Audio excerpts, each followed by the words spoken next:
Chinining bangles. Ayan, bracelet. Bagay ito sa'yo. Para at least kompleto ka na. Ayan, di ba ang ganda? The design is powerful. Oh. So, ayan guys. Si nanay ay, ilang taong ka na ngayon? 73 nga po, sa ano pa? 5. Si nanay, 73, 1952 siya. Ang birthday niya talaga is February 5, no? Tapos 73 ka na. 1952. 1952, February 1952. So 73 ka na ngayon. Bata ka pa. Lakas Ay, pa. Pwede ka pa mag-boyfriend. May naliligaw pa sa'yo ngayon. ay, udi, sila nga kamakaaraw. Sabi niya, naku, huwag kang maingay, nakakahiya. May naliligaw sa'yo ngayon kasi di ba nagpo-Facebook ka?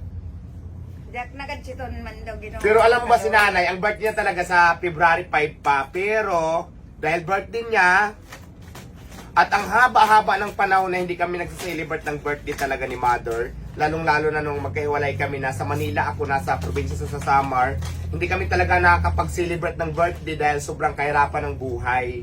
So ngayon, nung mga time na nasa Samar si nanay, walang-wala din ako noon kaya hindi ko siya mapadala ng pang-birthday. Basta, hindi kami siguro parehas nagsiselebrate ng birthday namin dahil sa kahirapan ng buhay. Pero, dahil birthday mo sa February 5, nako, saan mo gusto? Sa Vikings, mag-swimming, o saan mo gusto mag-birthday ka?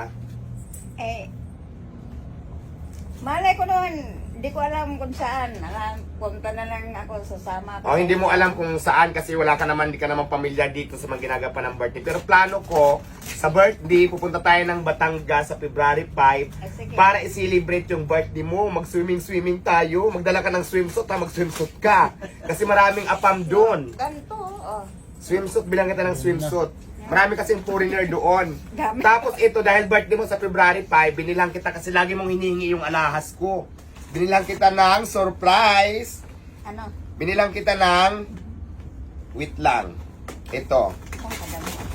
Kasi galing talaga ako ngayon ng Arangki, guys. May binili ako kay Mother. So ito, matagal ko ng alahas to, nakatabi lang. Tapos binigay ko na to sa kanya. Ito, tunay to. Tapos ang design niya, Mama Mary. Ayan, Mama Mary siya. Ito. Ayan, kasi parang hindi mo nahingiin yung. Tapos hindi lang yan. Kailangan kompleto ka din. Mayroon ka din. Di ba may sing-sing ka ng gold? Binigay ko rin. Ayan, may sing-sing na siya gold. Kaya lang, galing ka to sa akin. Medyo malaki hiningi niya. Pero kasya naman dito sa hintuturo niya. At hindi lang yan. Mayroon pa. Binilihan din kita ng Chinining bangles. Ayan, bracelet. Bagay ito sa'yo. At saka ito, hindi siya natatanggal. Akin ang kamay mo. Asan? Ano ba? Tutanggalin mo na to kasi mga piki na yan. Palitan mo yan ng gold para sabihin ng mga kapitbahay mo doon sa Samar, yung mga kainuman mo doon, mga kachismisan mo na may gold ka na ngayon. So, ayan. Para makita nila. Natatawa ako nung umuwi ako sa... Sabi mo ay, ayan. Nagpapauli yung asawa oh, di ba? Cute lang sa kasi siyempre si Mother may edad naman na ganyan lang kalalaki dapat at hindi pa diyan nagtatapos. Wag naman to, wala. Hindi, tabi mo lang yan. Pagka pang passion mo yan, tabi mo lang yan. Pero ngayon kasi birthday mo naman, maganda-gandahan ka muna. At yung hikaw mo, piki ito, di ba? Hindi naman ito nasasangla. Palitan na natin to. Binilang ko siya ng hikaw na legit talaga siya na gold. Para at least kompleto ka na. Ayan, di ba ang ganda? The design is powerful. Oh, ganda. Nagustuhan mo? Ang ganda. Naganda, sabi ni Mother. Ito talaga, Paano pag matagak naman yan? hindi. Maganda yung lock niya. Tunay siya na gold. Paano ba to? Ay, ganyan. Hindi. Teka lang, kasi hindi rin ako marunong maglagay kasi hindi naman kasi ako nag-iikaw. Ayan, para hindi siya natatanggal. Ang binili ko talaga yung lock na medyo the design is powerful. O, di ba, Pak? Patingin. Tapos ngayon, yung buhok mo pakulayan na natin. Lumalabas na bang chismis? O, ayan. I-flex na natin. Mayroon na sang sing-sing. O, tunay yan na. May bracelet. Tapos mayroon siyang kwintas. At syempre, panalo ang kanyang hikaw. So, ayan muna ang isuot mo kasi birthday mo naman. Tapos pag matutulog ka, pwede mo siyang tanggalin. Tunay ito. Kasi lang naman, di ba? Tama lang. Hindi mawawala. Hindi yan mawala. So, ayan. Pag natutulog ka, tanggalin mo lang kasi baka mayupi. Pero ngayon, ang birthday mo talaga sa 5. Happy birthday, Mother! Mabuhay ka hanggat gusto mo. Pero handaan natin, saring lang. Siyempre si Mother, pina-experience naman natin sa kanya para maging masaya siya.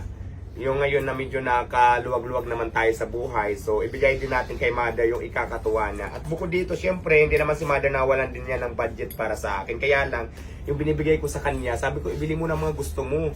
Ang ginagawa niya, tinatabi niya lang sa wallet niya, tapos binibigay sa mga pamangkin niya, maningihingi kung saan-saan. Pero okay lang yun kasi nga, doon naman siya naging masaya. So, ang birthday mo, pupunta tayo sa swimming sa February 5 sa Batangas tayo. So, ayan guys, sana nagustuhan nyo ang video. Pasayahin nyo din ang inyong mga nanay, di ba? Ang mga nanay natin kailangan pinapasayahan natin. So, sana ganun din kayo. No haters, ano lang tayo, just good vibes. Pinapakita ko lang sa inyo, mahalin natin ang ating mga magulang. So, yun lang, ingat and God bless po sa ating lahat. Kiss na, kiss. Thank you.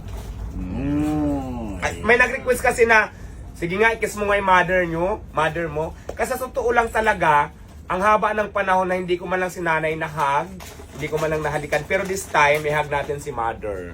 Wow. Ayan, di ba? Eh, I love you, Ba't umiiyak Mother. ka? Ba't ka umiyak? Huwag kang umiyak. Hindi. Good vibes lang tayo. Please like, follow, and share. Ayan, maraming salamat.